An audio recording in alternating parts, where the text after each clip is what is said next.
Hola alumnos, en esta presentación explicaré la operación unitaria de absorción y desorción.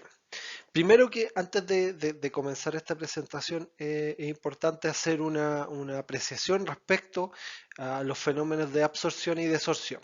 Vamos a entender que un fenómeno de absorción es un fenómeno mediante el cual un soluto que se encuentra en una fase gaseosa difunde desde la fase gaseosa hacia una fase líquida. ¿Ya?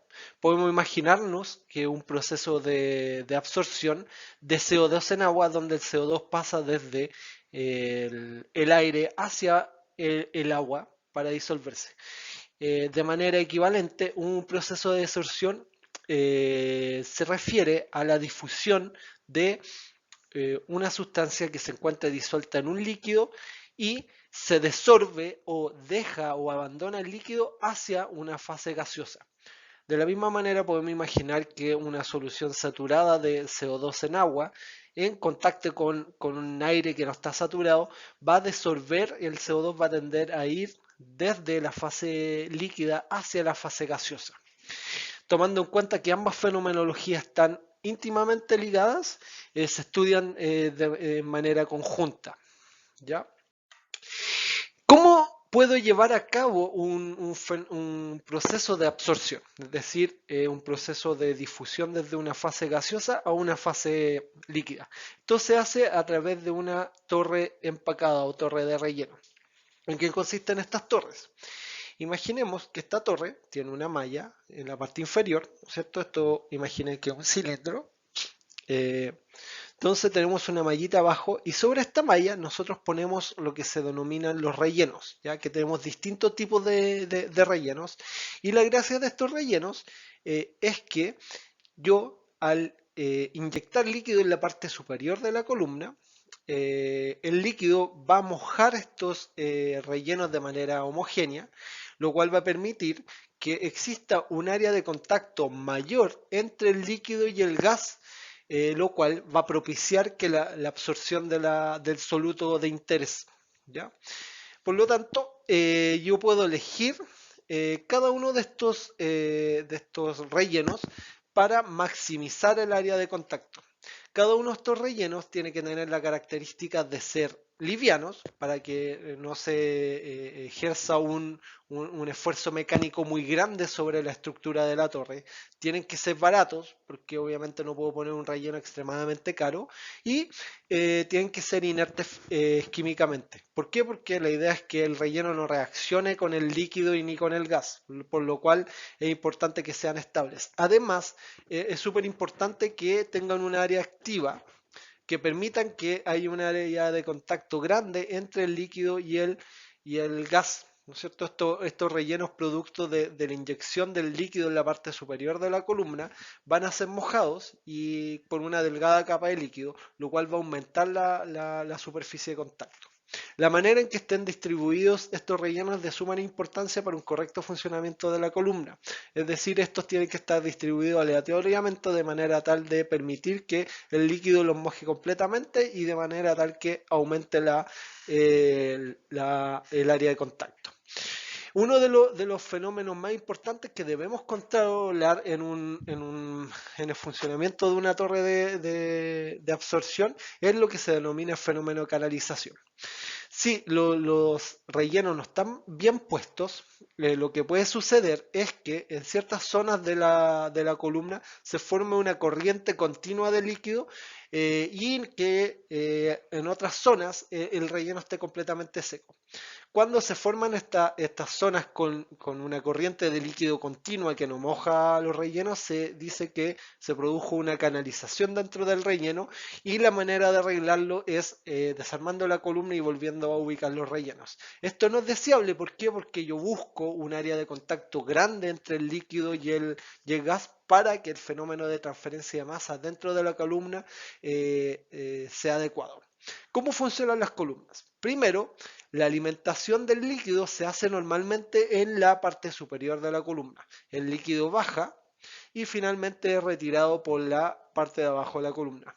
En contracorriente el gas entra por la parte de abajo de la columna y va subiendo a través de los empaques y finalmente sale. Esta distribución en contracorriente maximiza los fenómenos de transferencia de masa. ¿Por qué? Porque el gas que entra puede venir saturado de la componente que yo busco que difunda y obviamente los gradientes de concentración en esta distribución de contracorriente son más o menos constantes, ¿no es cierto? Igual que los intercambiadores de calor que funcionan en contracorriente, se maximiza la diferencia de temperatura a lo largo de la columna. Pasa exactamente igual en los fenómenos de transferencia de masa. Por lo tanto, utilizar una distribución en contracorriente maximiza los fenómenos de transferencia de masa. De esta manera, esta es la distribución usual de las torres empacadas. Para poder caracterizar los fenómenos de transferencia de masa de un relleno determinado, estos se hacen a partir de un factor de empaque que está asociado al tipo de relleno que yo tengo. Si se fijan, cada uno de estos rellenos tiene un factor de empaque y estos factores de empaque son números adimensionales que se utilizan en las ecuaciones de diseño de los equipos con torres empacadas. Entonces son de suma importancia para poder caracterizar su funcionamiento. En forma adicional, cada uno de estos rellenos tiene caracterizada una porosidad o fracción de volumen libre, lo cual es sumamente importante, ¿no es cierto? Yo busco que ojalá mis rellenos tengan una buena fracción de volumen libre, lo cual maximice el contacto entre el líquido que está mojando el relleno y el agua. ¿Ya? Otro factor importante es el área total del relleno, ¿no es cierto? Que se informa como pie cuadrado por pie cúbico, es decir, yo ubico un volumen de relleno y veo el área que ocupa este relleno. Entonces, esto es un importante factor porque obviamente rellenos que produzcan áreas mayores van a producir un contacto más íntimo entre el líquido y el gas, lo cual va a favorecer los fenómenos de transferencia de masa. Obviamente, esto es un tira y afloja. Cuando yo tengo un mayor volumen libre, también puedo tener problemas de estabilidad de la columna, ¿no es cierto? ¿Por qué? Porque los rellenos que tienen que soportar una mayor cantidad de peso y obviamente no voy a poder hacer una columna tan grande con un material que no ocupa tanto espacio. Ya. ¿Cómo podemos caracterizar el funcionamiento fluidodinámico de una columna de destilación, de una columna de absorción? Obviamente, como existe un flujo de un gas dentro de la columna y un flujo de un líquido, existen pérdidas de carga dentro de la columna. Obviamente las pérdidas de carga que se producen en una columna de absorción dependen del volumen libre que tenga el fluido para fluir. Ambos fluidos, tanto el líquido como el gas. Obviamente las pérdidas de carga mayoritarias son producidas por el gas, que es el fluido que va a fluir en mayor proporción de volumen. Entonces, si nosotros imaginamos la pérdida de presión o la pérdida de carga que se produce por unidad de largo de columna y lo graficamos en función de la velocidad másica de aire, lo que vamos a observar es que si la columna se encuentra completamente seca, vamos a observar que existe una relación lineal entre la diferencia de presión y el caudal volumétrico de aire. Ya esto es muy parecido a la pérdida de carga. Hay una relación lineal entre la velocidad al cuadrado y la diferencia de presión. Fíjense que la escala de este gráfico es una escala logarítmica, por lo tanto es consistente este comportamiento lineal con la dependencia cuadrada de la diferencia de presión o la pérdida de carga con la velocidad. Si nosotros hacemos que la columna esté mojada, lo que va a suceder es que el líquido ocupa un espacio dentro de la columna, lo que tiene como consecuencia que el volumen libre dentro de la columna sea menor. Por lo tanto, lo que se va a producir es que para un caudal dado de aire se va a tener una diferencia de presión mucho mayor producto de la disminución del volumen libre, producto del caudal de aire, de agua que está atravesando la columna. Si este caudal va aumentando en proporción, vamos a observar que el comportamiento se empieza a disparar. por decirlo así. Empieza a tener un crecimiento acelerado a partir de cierto caudal de aire. Fíjense que las curvas para un caudal dado de agua son lineales para una velocidad másica de aire pequeña, pero a medida que va aumentando la velocidad másica, estas curvas, su crecimiento empieza a ser cada vez más acelerado. Y esto tiene que ver con que debido a que el aire sube por la columna de absorción y el fluido baja, si la velocidad del aire es muy grande, lo que va a pasar es que la fuerza de arrastre que produce el aire en la columna empieza a acumular agua dentro de la misma, lo cual puede producir la inundación de la columna, es decir, que la columna empieza a acumular agua dentro de ella y eventualmente se va a saturar y vamos a empezar a tener arrastre de agua por la parte superior de la columna, lo cual es una condición no deseada. ¿Por qué? Porque yo estoy buscando transferir un soluto del aire al agua y no estoy buscando arrastrar agua con la corriente gaseosa. Obviamente la condición de inundación nos indica de que se puede observar por un aumento abrupto de la diferencia de presión que se produce dentro de la columna por aumentos discretos de caudal de aire, como se observa en este punto. El punto en el cual empieza a aumentar la velocidad con que cambia la diferencia de presión con el caudal de aire se denomina punto de carga y es un punto tentativo, ¿ya? Donde empieza a cambiar la pendiente de la curva de diferencia de presión en función del caudal de aire.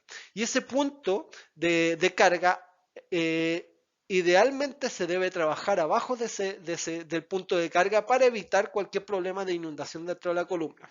Y obviamente las condiciones de inundación son susceptibles a las condiciones de diseño de la columna, como el diámetro de la columna y su largo tiene que ver con fenómeno de transferencia de masa. Entonces, normalmente los diseños de las columnas de absorción tienen dos elementos. Primero, la altura, que tiene que ver con los fenómenos de transferencia de masa, y por otro lado se tienen la superficie, el diámetro de la columna o su superficie, que tienen que ver con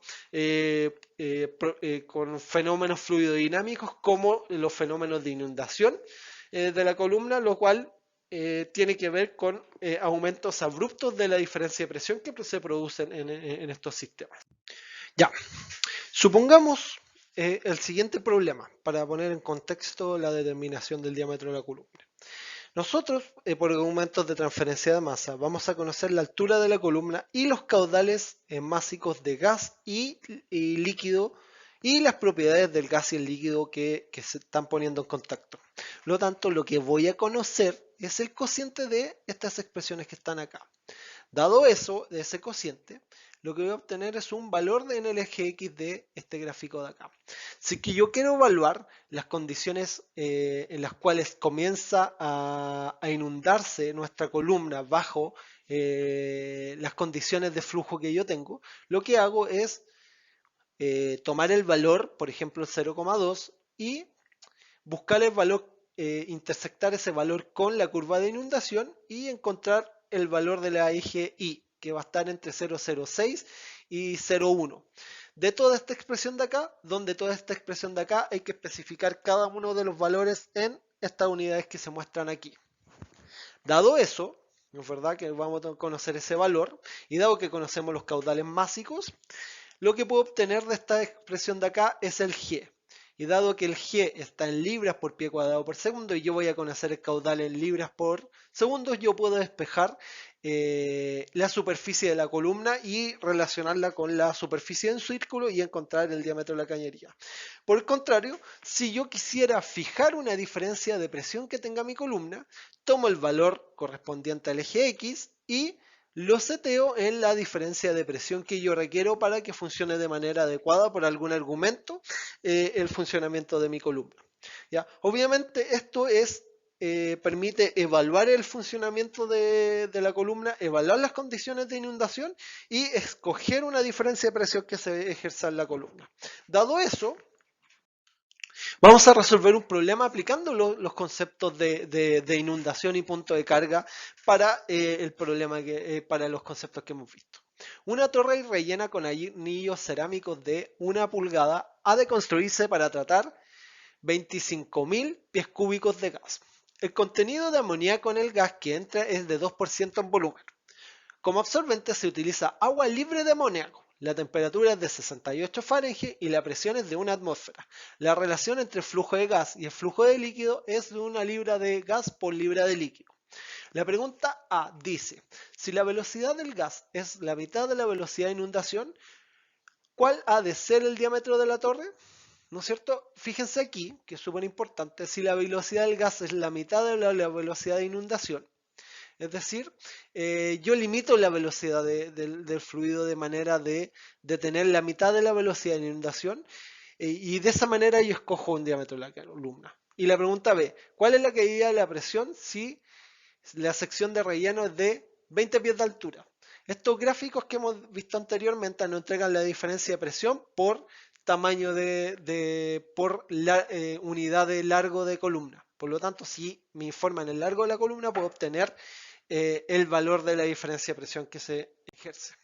Ya, de nuevo, para poder transformar y poder encontrar la densidad del aire en las condiciones de trabajo, lo primero que hago es determinar el peso molecular de la mezcla de gas que nos dan. En este caso, yo sé que el peso molecular del aire es 29, que es un peso molecular promedio, por la fracción volumétrica o molar de aire en el aire con amoníaco. Y finalmente tengo el peso molecular del amoníaco y lo pondero por su volumen, lo cual nos da el peso molecular de esta mezcla. Ocupo la ecuación de estado de un gas ideal para encontrar la densidad de mi sistema, que nos da una densidad de 0,075 libras pie cúbico. Por otro lado, la densidad del agua es 62,3 libras por pie cuadrado. Tenemos nuestro factor de conversión, ¿no es cierto? Todas estas unidades son las que se deben utilizar y recuerden que se especificaron en la diapositiva anterior. Y nos informan que el cociente entre los caudales molares de líquido y de gas es 1. Y dado que son anillos cerámicos de 1 pulgada, nosotros vamos al gráfico respectivo y buscamos factor de relleno FP que tiene un valor de 155. Reemplazamos los valores. El cociente es 1, tenemos la densidad del aire y la densidad del líquido y esto nos va a dar un valor de 0,074. Y en la gráfica buscamos la envolvente de inundación de manera tal de encontrar las condiciones de inundación del sistema y dadas esas condiciones de inundación encontrar un caudal de aire asociado a la inundación y trabajar con la mitad de ese caudal de aire para asegurar que no vayamos a trabajar bajo inundación. Entonces nos metemos a nuestro gráfico, ¿no es cierto? Utilizamos el valor que encontramos del eje X, evaluamos las condiciones de inundación y esto nos da un valor aproximado de 0. Dado el valor que encontramos de 0,19 en el gráfico anterior, que es igual a toda esta expresión de acá, despejamos GI. En este caso GI va a ser raíz de 0,19 por el factor de conversión 32,2, densidad, diferencia de densidad entre el líquido y el gas, factor de relleno y la viscosidad del líquido que está fluyendo en nuestro sistema. Esto nos da un valor de 0,428 libras pie cuadrado por segundo. Por lo tanto, dado que el caudal de gas que está entrando a nuestro sistema es 25.000 pies cúbicos por hora, nosotros utilizando la densidad, nosotros multiplicamos la densidad por el caudal másico y nos va a entregar el caudal, o sea, multiplicando el caudal volumétrico por la densidad nos va a entregar el caudal másico. De esta manera, si nosotros queremos trabajar en la mitad de las condiciones de inundación, nosotros dividimos el caudal de inundación que encontramos por 2 y de esta manera vamos a encontrar el caudal de funcionamiento de nuestro aire que va a ser 0,214. Finalmente, para poder encontrar la superficie, utilizamos el caudal másico de gas y lo dividimos, ¿no es cierto? Nosotros sabemos que el caudal másico de gas es igual al caudal másico por unidad de superficie por la superficie. Despejamos la superficie de esta expresión de acá, lo cual nos va a dar una superficie de 2,42 pies cúbicos, la cual la podemos relacionar con el diámetro. Y finalmente el diámetro de nuestra torre de absorción tiene un valor de 1,76 pies. Para poder encontrar la caída de presión total de la columna, nosotros le echamos manos a la expresión que habíamos encontrado en primera instancia en el problema, que era Gx partido por Gi, raíz de ρi partido ρx menos ρi, que tenía un valor de 0,046. Forma adicional, si tomamos la expresión correspondiente al eje X y le aplicamos la condición de que el flujo de gas tiene que ser la mitad del flujo correspondiente a la inundación, lo que llegamos a la conclusión es que el valor que tenemos que encontrar es el 0,19, que era el valor que teníamos antes, que lo tenemos que dividir por 4. Eso corresponde a un valor de 0,0475. Ahora, para poder encontrar el valor de la caída de presión que se produce a lo largo de la columna, utilizamos el valor de coeficiente del valor de I que encontramos en la diapositiva anterior y el valor de X que encontramos en las secciones anteriores del problema, asociados al doble del flujo de aire mínimo. Entonces ambos puntos, si los proyectamos sobre el gráfico, se van a intersectar en este punto. Y este punto además le corresponde a la envolvente o la curva que representa una caída de presión de 0,4 pulgadas de agua por pie de columna. De esta manera, al multiplicar ese 0,4 que nos indica la caída de presión en función de la altura de la columna y lo multiplicamos por la altura de la columna, esto nos da una caída de presión que se produce en la columna de 8 pulgadas. Para poder encontrar la altura de la columna, lo que se hace es tomar un volumen de control como el que se indica en esta figura de acá, que con líneas punteadas, y se hace un balance de masa sobre ese volumen de control, es decir, con las corrientes LA de líquido que entra por la parte superior y vapor que sale por la parte de arriba de la columna y gas que entra en esta sección de la columna y líquido que baja en esta sección de la columna.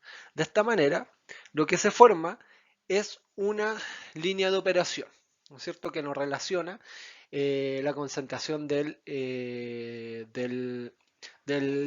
gas que sube y el líquido que baja la columna. Si nosotros graficamos eso en un diagrama de equilibrio, lo que vamos a encontrar es que la línea de operación se encuentra sobre la curva de equilibrio para un proceso de absorción. Si nosotros suponemos que el largo de la columna es infinito, significa que en la parte inferior de la columna el líquido que sale y el gas que entra a la columna se encuentran en equilibrio.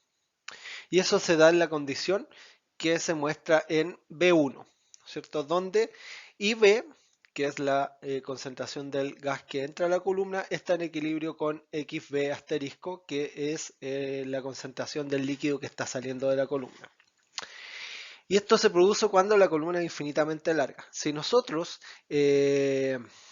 aumentamos uno de estos caudales, dependiendo de cuál tiene la corriente que se arrastra, nosotros aumentamos una cierta cantidad de veces este L partido en B, y lo que va a pasar es que la pendiente de esta curva se va a hacer más aguda.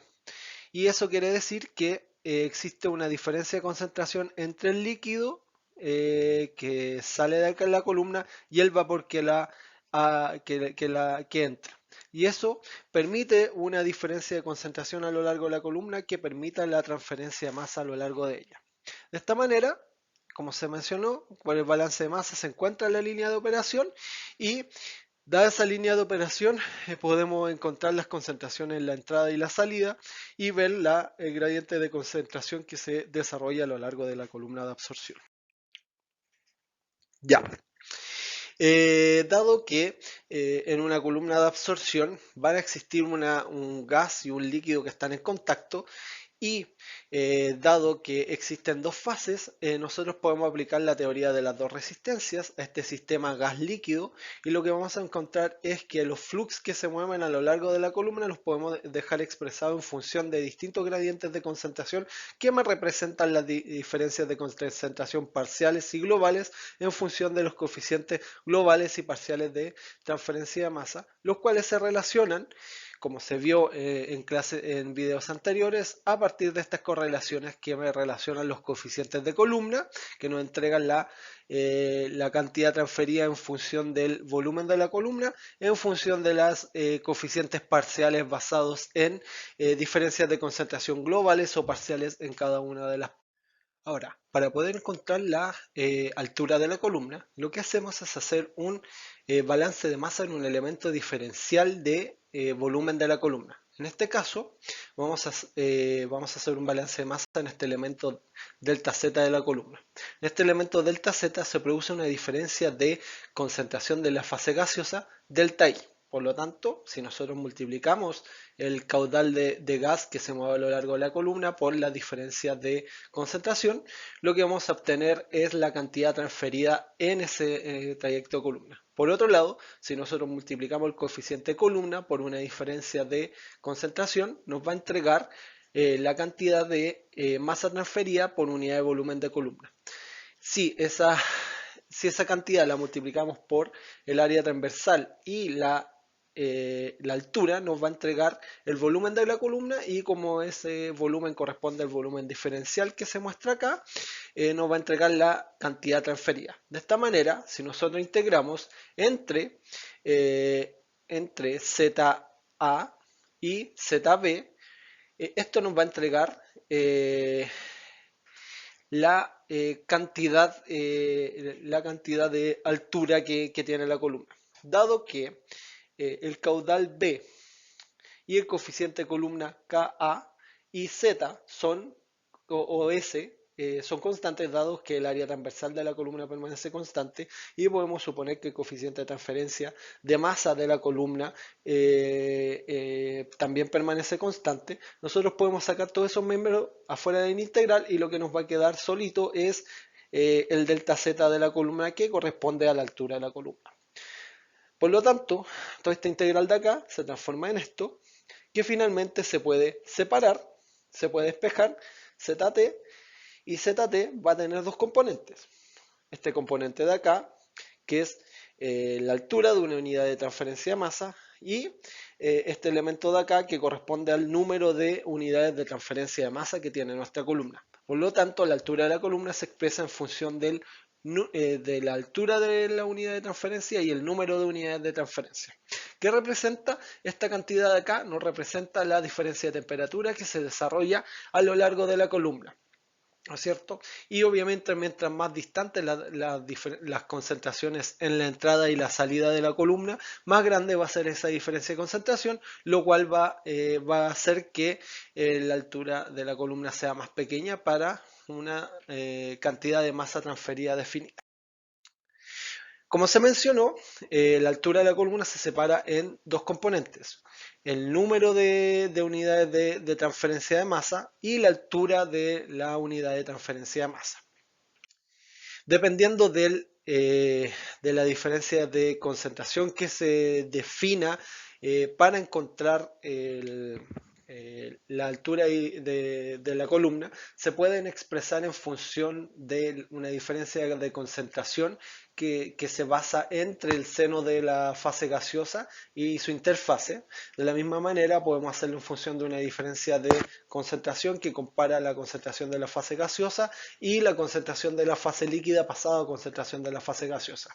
De la misma manera, se puede hacer para la fase líquida, comparando la concentración de la fase gaseosa, pasando la concentración de fase líquida y comparándolo con la concentración de la fase líquida que está entrando a la columna. De la misma manera se repite este análisis para la interfase de las dos fases que están definiendo masa. Si la diferencia de temperatura a lo largo de la columna la diferencia de concentración a lo largo de la columna no es muy abrupta, la integral del número de unidades de transferencia se puede simplificar de esta manera, que corresponde a una diferencia de temperatura, o sea, una diferencia de concentración media logarítmica, en función de esta cantidad que tenemos definida acá. De la misma manera, se puede demostrar la relación entre la altura de la unidad entre la altura de la unidad de transferencia de masa en función de los otros gradientes de concentración que se encontraron, ¿no es cierto? Tenemos una fórmula para los gradientes expresados en fase líquida y una expresión para los gradientes expresados en fase gaseosa. Aquí tenemos un primer problema de aplicación de estas correlaciones que acabamos de deducir. Una corriente gaseosa que contiene 3% de A se pasa a través de una columna empacada para remover el 99% de A por absorción en agua. El absorbedor operará a 25 grados Celsius y una atmósfera, y las velocidades de gas y líquido son 20 y 100 mol por hora por pie cúbico respectivamente, o pie cuadrado respectivamente. Los coeficientes y equilibrios de masa se muestran a continuación. Nos dice que la concentración en la fase gaseosa es igual a 3,1 por la concentración en la fase líquida, donde en función de la convención estas concentraciones están expresadas en fracción molar. De la misma manera, nos dan los datos de los coeficientes de columna de la fase líquida, tomando como diferencia de concentración una diferencia de concentración de la fase líquida en función de la interfase, por eso sale minúscula, y de la misma manera se repite este análisis para la fase gaseosa. ¿En qué nos piden? Encontrar el número de unidades de transferencia utilizando un gradiente total de concentración, la altura de la unidad de transferencia y la altura de la columna, asumiendo que se trata de una operación isotérmica y despreciando los cambios en la velocidad del flujo de gas y líquido. ¿Qué porcentaje de resistencia se encuentra en la fase gaseosa? Y nos piden repetir este mismo cálculo utilizando el número de unidades de transferencia y la altura de las unidades de transferencia utilizando la concentración global de la fase líquida. Ya.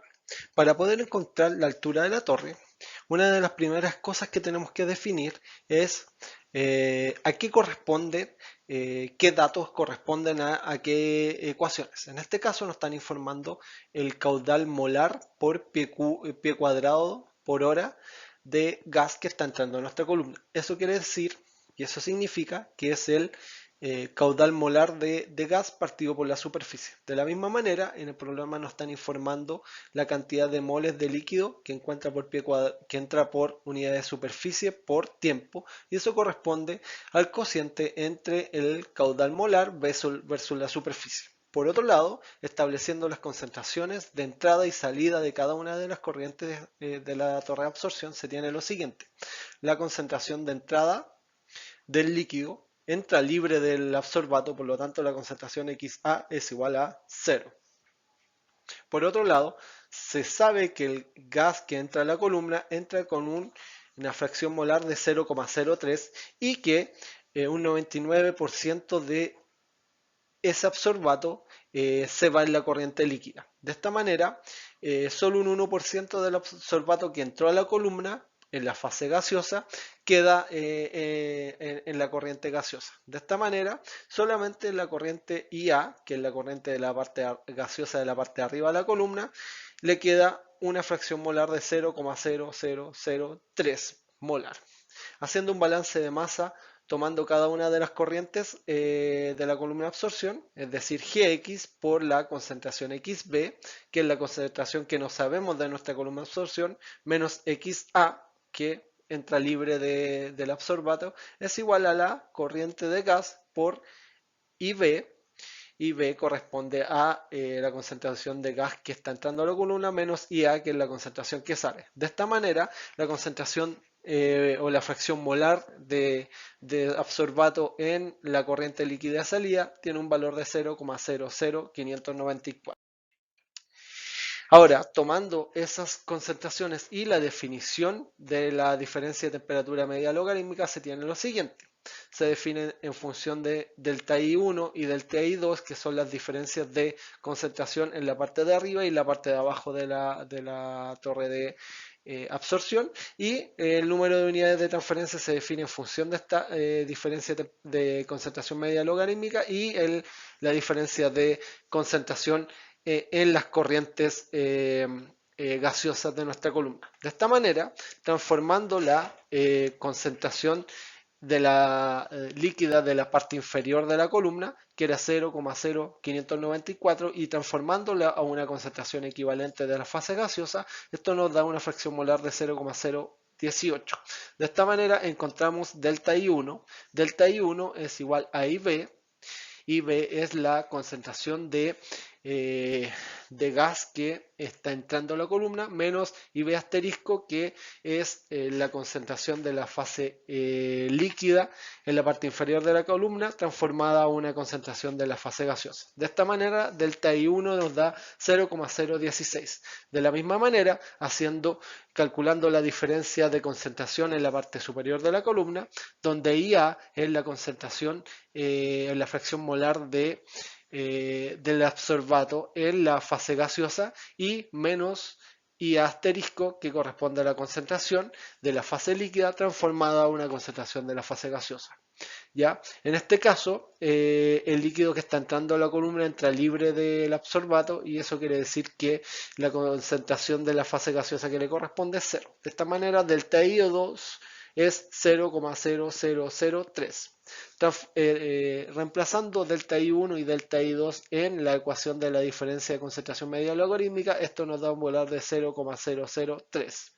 De esta manera, el número de unidades de transferencia, reemplazando cada uno de estos miembros, nos da un valor de 9,61. Ahora, para poder encontrar la altura de la columna, tenemos que encontrar el número de unidades de transferencia asociada a esta columna, y para eso debemos encontrar el coeficiente de transferencia de masa de nuestra columna, que corresponde a KIA, que se relaciona a través de la teoría de la dos resistencias en esta ecuación que se muestra aquí. Reemplazando cada uno de los valores correspondientes y que se informan en este problema, nos da un valor de KIA de 8,45. De esta manera, la altura de las unidades de transferencia se relaciona con el caudal molar por unidad de superficie y la constante de transferencia de masa de la columna. De esta manera se obtiene que la altura de la unidad de transferencia es 2,37. Como sabemos que la altura de la columna es la altura de la unidad de transferencia por el número de unidades de transferencia, se obtiene que la altura total de la columna es 22,7. Si consideramos que la resistencia en la fase gaseosa es 1 partido KIA, que corresponde al coeficiente parcial de la columna, expresando la diferencia de concentración entre el seno de la fase gaseosa y la superficie del gas, y la resistencia total es 1 partido por KIA, que corresponde a coeficiente de columna expresando la diferencia global de concentración, se tiene que un 56% de la resistencia a la transferencia de masa se encuentra en la fase gaseosa. Ahora, en este problema piden encontrar la altura de la columna utilizando el número de unidades de transferencia y la altura de las unidades de transferencia expresadas utilizando una diferencia de concentración global de la fase líquida.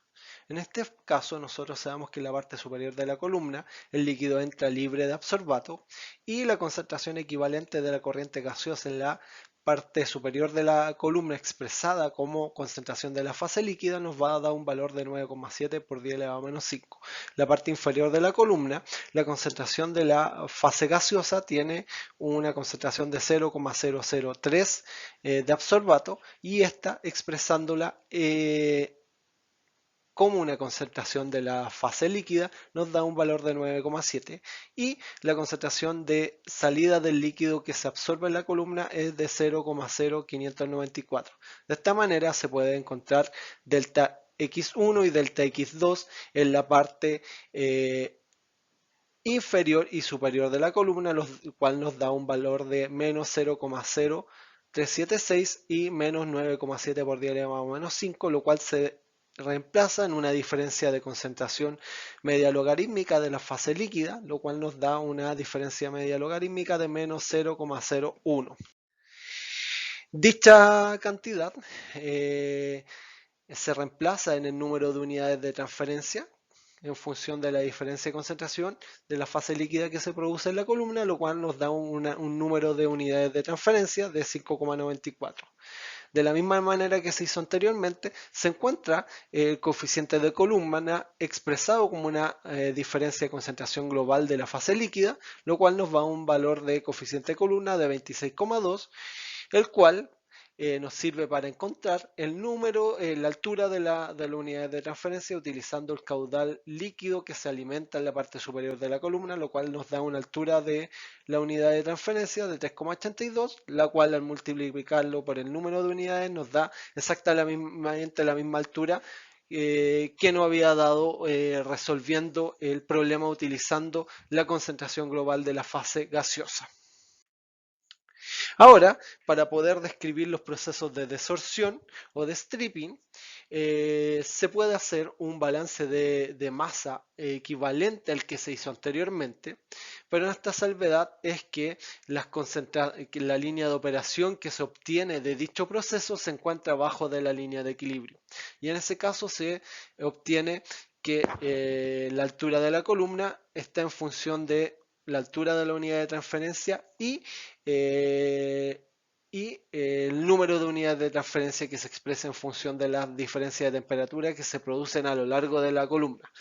Obviamente, esta integral es equivalente a una diferencia de temperatura global que se desarrolla a lo largo de la columna y bajo ciertas condiciones cuando los caudales de líquido y vapor y líquido y gas que se desplazan a lo largo de la columna permanecen constantes, se pueden dejar expresado tal como lo habíamos dejado expresado el número de unidades de transferencia anterior. Para poder ejemplificar el uso de un proceso de desorción y cómo se trabajan las cantidades en estos procesos, se plantea el siguiente problema. Agua que contiene 6 partes por millón de tricloretileno va a ser purificada por desorción con aire a 20 grados Celsius. El producto debe contener menos de 4,5 partes por billón de tricloretileno para estar dentro de los estándares de emisión. Calcule la velocidad mínima de aire en metros cúbicos estándar de aire por metros cúbicos de agua y el número de unidades de transferencia si la velocidad del aire es 1,5 veces el valor mínimo. Y en este caso nos informan la constante de Henry de nuestro proceso que tiene un valor de 4,17 cuando dejamos expresadas las presiones y las concentraciones como fracciones molares. En este caso, siempre se plantean y se deben encontrar las concentraciones en la parte superior e inferior de la columna para poder encontrar el caudal mínimo, en este caso de aire. Para eso, lo que suponemos es que las corrientes están saturadas o en la parte superior o en la parte inferior de la columna. En este caso, líquido entra con una cierta concentración XA y este tiene que salir con la concentración que se especifica de 4,5 partes por billón. O sea, se transfieren de 6 partes por millón a 4,5 partes por billón. Dado que el aire está libre de tricloretileno, debemos encontrar la concentración del tricloretileno en la corriente de salida de nuestro gas. Y eso, para poder encontrar el caudal mínimo, lo que suponemos es que esta concentración XA sale en equilibrio con esta concentración IA, que es la condición para encontrar la cantidad mínima de aire que se debe transferir a la columna. Entonces, debemos estimar la fracción molar de tricloroetileno que entra a la columna. Y esto, ahora, tomando la concentración de entrada de 6 partes por millón de tricloroetileno que entra en la corriente, transformamos esta concentración a fracción molar y eso nos da una fracción molar de tricloroetileno en el agua que entra de 8,2 por 10 elevado a 7. ¿Y eso qué quiere decir? Que a esta concentración de tricloroetileno en la parte superior de la columna le corresponde una fracción molar de gas que abandona la columna que está en equilibrio para poder encontrar la cantidad mínima de aire de 0,000343, que sería la concentración de aire o la fracción molar de aire del aire que abandona la columna. Ahora, tomando una base de cálculo de 1 metro cúbico de agua, que equivale a 10 elevado a 3 litros de agua o 1000 litros de agua, podemos estimar la cantidad de miligramos de tricloroetileno intercambiados por ese metro cúbico de agua.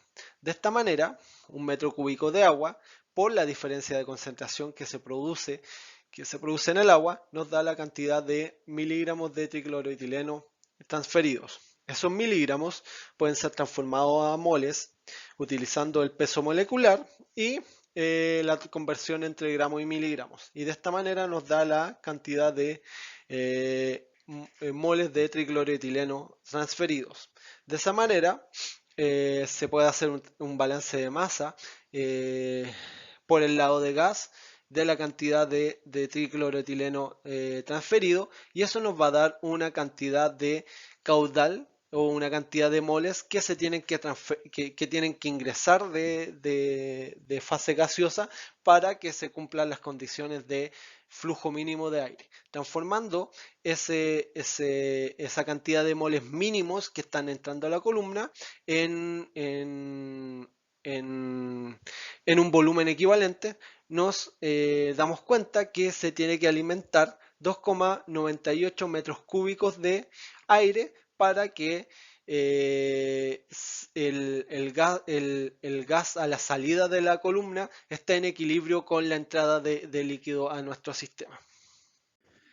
Para poder encontrar el número de unidades de transferencia, primero debemos aplicar el factor de dilución a la concentración gaseosa en la parte superior de la columna. Como la concentración sin dilución es 3,43 por 10 elevado a menos 3 expresado como fracción molar, tal la dividimos en 1,5 y esto nos da la concentración de la corriente gaseosa en la parte superior de la columna. Transformando dicha concentración a una concentración en la fase líquida y posteriormente transformando esa concentración equivalente en la fase líquida a fracción molar, obtenemos que esa concentración tiene una concentración equivalente en partes por millón de 4,01 comparado a la concentración de 6 que cuenta la corriente líquida de alimentación. De esta manera, delta CA en la parte superior de la columna tiene un valor de 1,99 y comparando la parte inferior de la columna donde se compara que el aire entra libre de amoníaco, ¿no es cierto? Entonces CB asterisco vale 0 y CB vale 0,0045 que es la salida del líquido de la columna. Eso nos va un delta CB de 0,0045 partes por millón, lo cual nos permite encontrar la diferencia de concentración media logarítmica, lo cual nos da un valor de 0,326 partes por millón y lo que nos permite por último encontrar el número de unidades de transferencia basado en la fase gaseosa como diferencia de concentración global, lo cual nos da un número de unidades de transferencia de 18,4.